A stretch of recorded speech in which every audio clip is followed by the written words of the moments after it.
नमस्कार, मैं अंजन दास मिसाल एंटरटेनमेंट की तरफ से फिर से हाजिर हूँ। शामिना साहब हजरत दरगाह हजरत मखदूम शामिना, हम आपको आज बता रहे हैं महत्वता दरगाह की। यह है शामिना मखदूम साहब जी का दरगाह। इसमें बहुत सारे बाबा के भक्त आपको दिखाई दे रहे होंगे। बहुत प्रसिद्ध स्थल है। इस दरगाह का नाम हज़रत मखदूम शामिना साहब दरगाह है। ये KMC चौक में लखनऊ में स्थित है। इनकी बड़ी मान्यता है।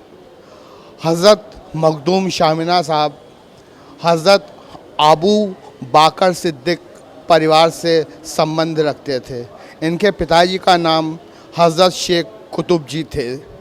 इनका जन्म 800 हिजरी 1397 में हुआ था और इनका विसाल 884 हिजरी 1479 में हुआ था। आइए हम दरगाह का दर्शन कराते हैं। कितने भक्तगण शरणार्थी बाबा के आश्रय में बैठे हुए हैं, दुआएं मांग रहे हैं अपने परिवार के लिए, बच्चों के लिए, कोई नौकरी के लिए। इसकी बड़ी प्रतिष्ठित मान्यता है। इस पवित्र दरगाह में मैं एक बाबा जी से परिचय हुआ है। बाबा जी खुद ही अपना परिचय देंगे और इस मज़ार के बारे में आप लोगों को बताएंगे। मेरा नाम इंतज़ार अहमद मिनाई है। मैं बाबा का सेवक हूँ। बाबा की खिदमत में लगा रहता हूँ। जो भी हमसे हो सकता है वो खिदमत करता हूँ। यहाँ का इनके आने वाले श्रद्धालु मेहमान इनके यहाँ आते हैं, उनकी सेवा हमारा काम है करना। उनको इनके बारे में बताना हमारा फ़र्ज़ है, हमारा ईमान है बताना इस राह पर। और हर किस्म का आदमी, हिंदू हो, मुसलमान हो, सिख हो, ईसाई हो, हर किस्म, पारसी हो, यादव हो, हर किस्म का आदमी यहाँ आता है, अपने अपनी मुरादों को मांगता है। उसकी यहाँ से मुरादें पूरी होती हैं। यहाँ राजा भी आता, गरीब भी आता, फ़कीर भी आता है। ये बहुत बड़ा दरबार है और बहुत बड़ा स्थान है सरकार का। यहाँ से मोहब्बत का पैगाम दिया जाता है सबको। सबकी कोई मुरादें लेके आता है, सबकी मुरादों की झोली सरकार मेरे मखदूम पाक पूरा करते हैं।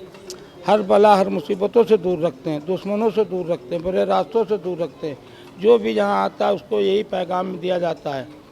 और ये मेडिकल कॉलेज इसी बगल में है। लोगों को इनकी खाके सिफा से फैज़ होता है, हजूम लगा रहता है।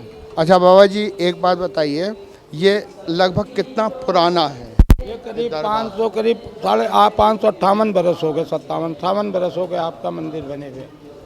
क्योंकि मेरे पास जो जानकारी है, मेरी जानकारी के मुताबिक इनका जन्म जो है ये 800 हिजरी 1397 में हुआ था और इनका विसाल जो है 884 हिजरी 1479 में। ये बात हकीकत है। मैं कुछ थोड़ा सा फ़र्क किताबों के हिसाब से, किसी ने कुछ लिख दिया, किसी ने कुछ लिख दिया, इसीलिए मैंने उन किताबों से निकलवा के ये सरकार के लोगों को पैगाम देने का बोर्ड मैंने बनवाया है। इस बोर्ड में जो भी है वो हकीकत है।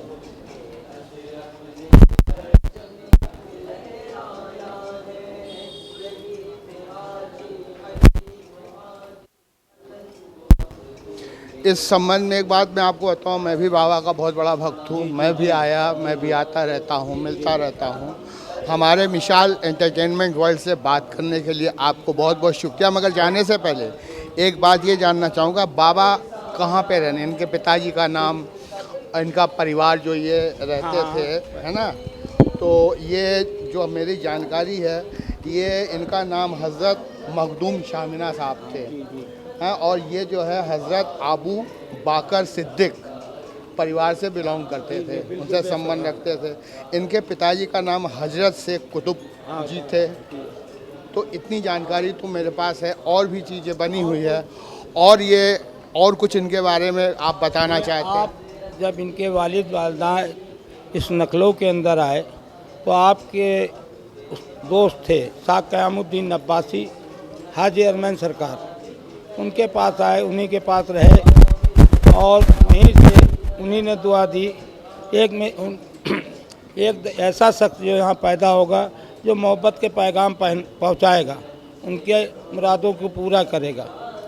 तो आप रमज़ान शरीफ के महीने में आप पैदा हुए, पैदा ही होते लोगों को चाँद नहीं दिखा, तो लोगों ने, बुज़ुर्गों ने कहा देखो भाई, कहीं बच्चा कहीं पैदा हुआ है, उसने दूध पी लिया तो ठीक है, नहीं चाँद हुआ, और दूध नहीं पिया तो चाँद हो गया। तो आज लोगों ने पता किया तो उनकी वालदा से पूछा गया, भाई दूध बच्चे ने पिया कि नहीं पिया है? तो वहाँ जाके लोगों ने कहा मैं आज दूध नहीं पिया है। तो कहीं जाओ चाँद हो गया, रोज़े रखो। तो आपका ये हिसाब था, शायरी के टाइम दूध पीते थे, अफ्तार के टाइम दूध पीते थे। मादर जात वली हैं, इनको तालीम के लिए भी आगे भेजा गया। तो तालीम में सबसे आगे मौलाना खुद पढ़ाए, उससे आगे पढ़ने लगे। भाई तुम्हें ये कैसे सब याद है? कहने मेरी वालदा पढ़ती तो मैं याद करता था। इनको जब हाजी अरमैन शाह क़यामुद्दीन अब्बासी के खलीफा हज़रत मखदूम शेख सारन रहमतुल्लाह अलैह, ये यहाँ से बाराबंकी डिस्ट्रिक्ट मजगेवा शरीफ है, आपको वहाँ जाके कहा तुम वहाँ जाके खिदमत करो उनकी। तो आप यहाँ से भेजे गए मजगेवा शरीफ। वहाँ 39 बरस अपने मस्जिद की खिदमत की, उनके नक्शे कदम पर चले। सुबह नींद नहीं आती थी, बिल्कुल सोते नहीं थे, अपने को पार कर लेते थे, कंकड़ों पर चलने लगते थे। 39 बरस वहाँ खिदमत की, वहाँ चावल का धोमन सीख पिया। आप 65 साल की उम्र में पैदा कर गए। अच्छा, मैंने ये सुना है, पता नहीं सही है या गलत है, आप जो है शेर की सवारी करते थे? वो मक्कनपुर मदारसा थे। तो ये गलत है? ये गलत।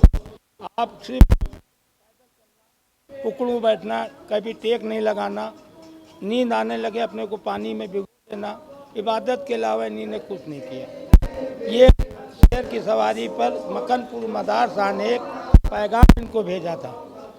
अच्छा, यहाँ जो ये भक्तगण लोग बैठे हुए हैं, जो भी इनके श्रद्धालु, जो इनके शरणार्थी हैं, जो अपने परिवार के लिए दुआ मांगने के लिए आ रहे हैं, तो यहाँ पे ये करते क्या हैं? जैसे कई जगहों पे जो है चिट्ठी लिख के, यहाँ का क्या रिवाज है? नहीं, यही रिवाज है। अर्जी लोग लगा के लिख के अर्जी लगाते हैं। कोई ज़बान से कहता है, कोई उनसे हाथ जोड़ के कहता है, कोई माथा रख के कहता है। ये इनका ये है, और उनकी मुरादों को पूरा करते हैं सरकार।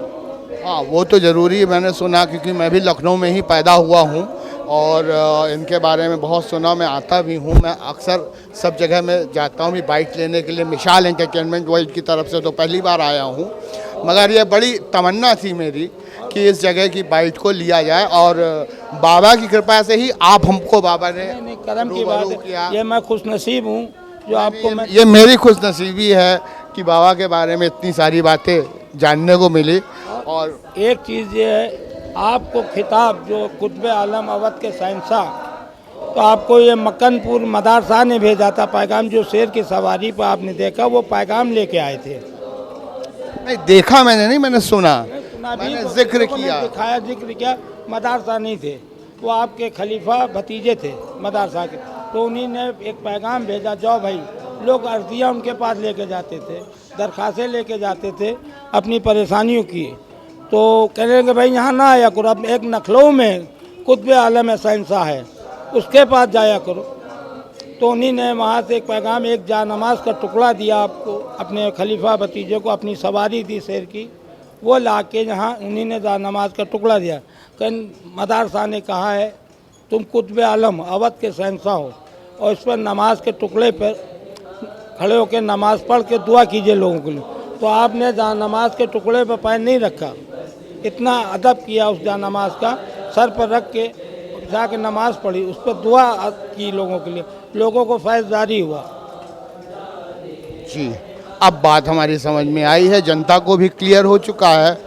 और ये कितना देखिए, जो है प्रसिद्ध दरगाह है, मन्नतें पूरी होती हैं। मैं भी बाबा को नमन करता हूँ और बाबा से दुआ करता हूँ, कृपा हमारे ऊपर, हमारे साथी के ऊपर और सबके ऊपर बना रहे, यही बाबा की से मेरी दुआ है। यहाँ पे हिंदू मुस्लिम अपने जाति धर्म को भूल करके सब लोग आके बाबा की सेवा करते हैं, और हमारे साथ बात करने के लिए आपको बहुत बहुत शुक्रिया। आपने बहुत सारी जानकारी दी बाबा के बारे में। हम आते रहेंगे, उस्र के समय में आएंगे। जो हमारे बुजुर्गों से, हमारे पीर मुर्शिद से जो मालूम हुआ वो मैंने आपको बता दिया। उसमें बहुत बहुत शुक्रिया। क्या सच है क्या झूठ है ये अल्लाह ही जान सकता, बाबा जान सकते हैं। मैं विशाल एंटरटेनमेंट वर्ल्ड से बात करने के लिए बहुत बहुत धन्यवाद। आपको कोटि कोटि नमन, और इसी तरह आप सेवा करते रहिए और हम लोगों को आप आशीर्वाद दीजिए कि बाबा की कृपा हम लोगों के ऊपर बनी रहे।